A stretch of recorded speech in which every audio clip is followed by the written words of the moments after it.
Would you please introduce yourself and what is it that you specialize in? I'm Dave Tomasko. I'm the director of the Sarasota Bay Estuarine Program, and my background is marine biology and water resource management.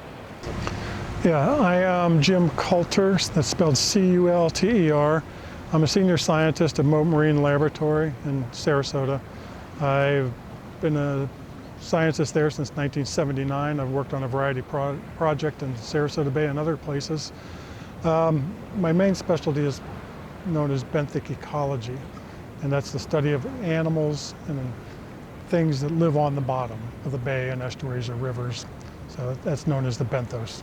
So what we've seen is we lose seagrasses through a couple of things. One of them is direct impact. So like you're dredging a channel or you're filling in like Bird Key over there. That used to be a beautiful grass bed. It's got filled in with soil for waterfront development. But the biggest problem we've had here is degraded water quality. So if you think about the starving manatees on the east coast of Florida, the reason why we've lost 3,000 manatees in the last couple of years is mostly from starvation, because you don't have enough seagrass to live, because the water quality degraded, usually because of pollution levels increase. So you want your lawn to look green, if you want your citrus tree to grow fast, add nitrogen. If you want your bay to get green, if you want algae to grow faster, add nitrogen.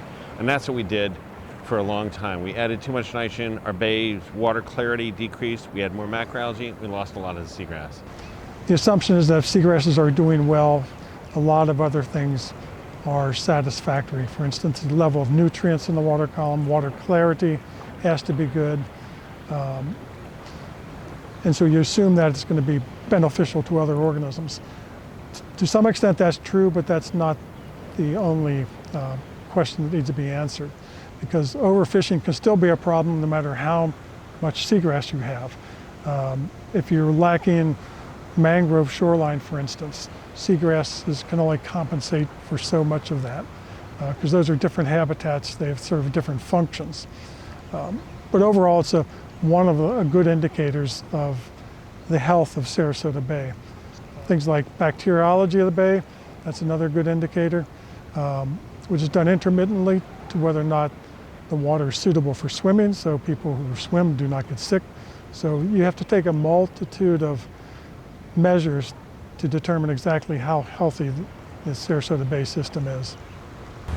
Right. So one of the things that we're seeing in Sarasota Bay is we've recovered our water quality fairly well the last couple of years. And this bay is now cleaner. We have added almost 2,000 acres of seagrass.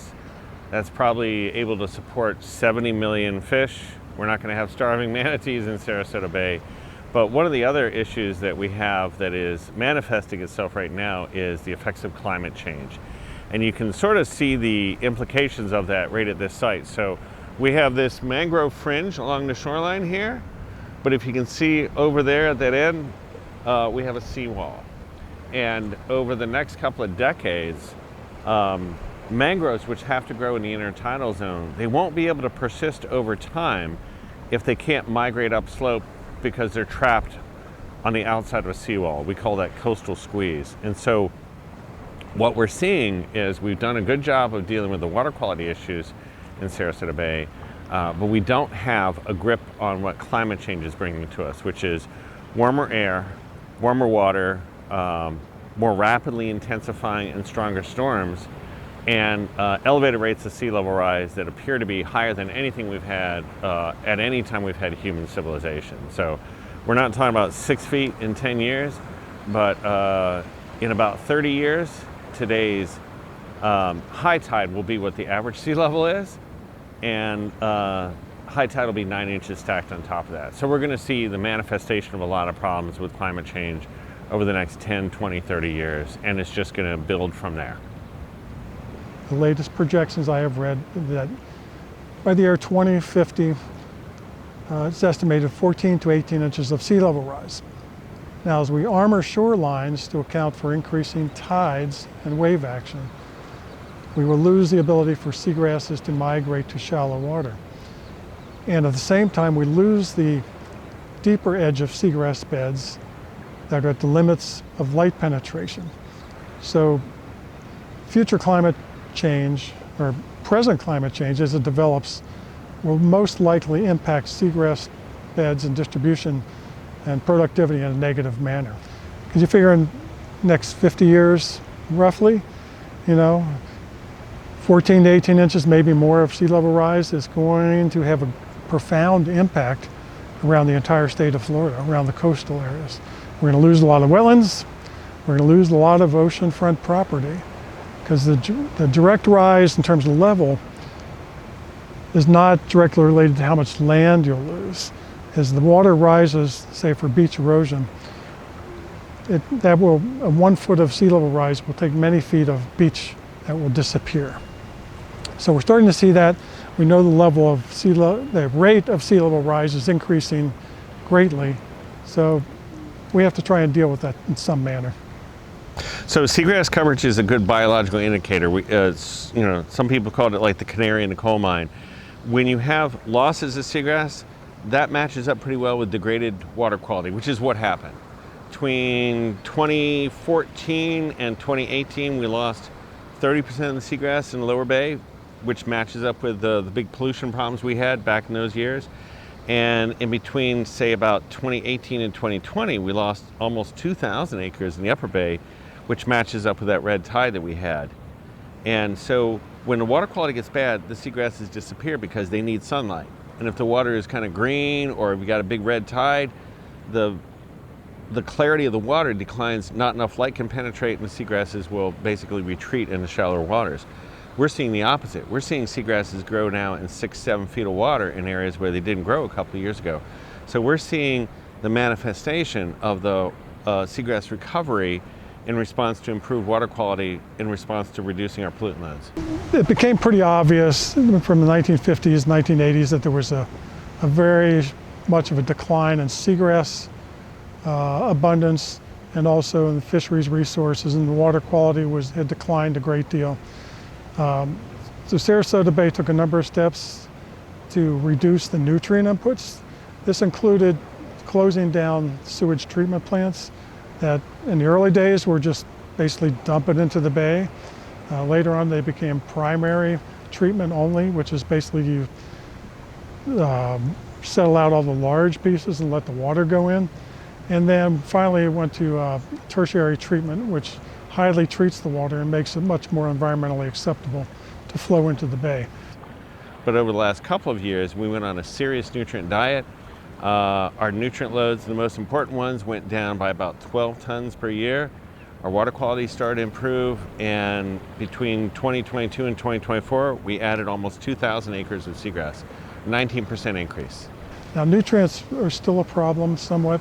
Denitrification of water is very difficult, but Sarasota Bay has also been, or the community in general has been reactive in terms of limiting stormwater runoff, creating swales, bioswales, and areas where stormwater can collect before it runs directly into Sarasota Bay. And those in the past 10, 20 years have shown results in that we've seen increase in seagrasses, and the water quality of Sarasota Bay has improved greatly from what it formerly was. All of the big work that's been done to improve the health of our bay, all of it is a function of our local governments. The state of Florida has not really paid for the restoration we see here. The US EPA has loaned local governments $100 million, but if we look at the $300 million that's been spent, it's almost entirely on the backs of local people who live here. So the local politicians are paying for almost all of the work that's been done to improve our water quality. So in terms of water quality, the local governments have been very responsive to spelling out what the problems are, what's at risk, and they've responded in a very positive manner very quickly. I would say the most important thing is reducing pollutant loads. There's an awful lot of focus on people going out transplanting seagrasses, and that's a little bit of, it doesn't hurt, but it's a little bit of a red herring. The 2,000 acres almost of seagrass we gained, none of it was transplanted at all. Came back from natural recruitment. As the water quality got better, as we got the pollutant loads under control. So the messaging has to be pollutant load reduction, get your water quality, allow seagrasses to come back. If we think that we can solve this problem with transplanting, then we're just kidding ourselves, and that's not a very helpful way to spend your money. I think Sarasota Bay has done a very good job of remediation or mitigating some of the problems that it's had in the past with relation to sewage treatment plants, stormwater runoff, excess nutrients. They've done a pretty good job, and we continue to make progress. And I think that's important for other areas. They could look at some of these things that were very successful and help to apply those in areas that are only maybe experiencing growth like we've experienced in Sarasota, but have not yet had the impacts that we have had in the past. So one of the things would be like live a more bay-friendly lifestyle, which is like, don't over-fertilize your lawn. Don't fertilize your lawn if you got reclaimed water. Don't blow your grass clippings out into the bay. Pick up after your dog. And also like pay attention to, elected officials who vote for projects that improve water quality. And, that's really important. If you have what we've had here, like 95% of Longboat Key residents agreed to tax themselves to replace the wastewater pipeline from Longboat Key to Manatee County. So 95% of the people in Longboat Key decided they were willing to invest $30 million to replace a pipeline that if it had a leak in the bay was going to be extremely problematic. So as long as we keep the vast majority of people seeing that the investments for improving water quality are worthwhile, we should have no problem. So, pay attention to what your local elected officials do in terms of water quality. If they think that it's a concern that not for them, then you might want to consider whether or not that person has your best interest at heart.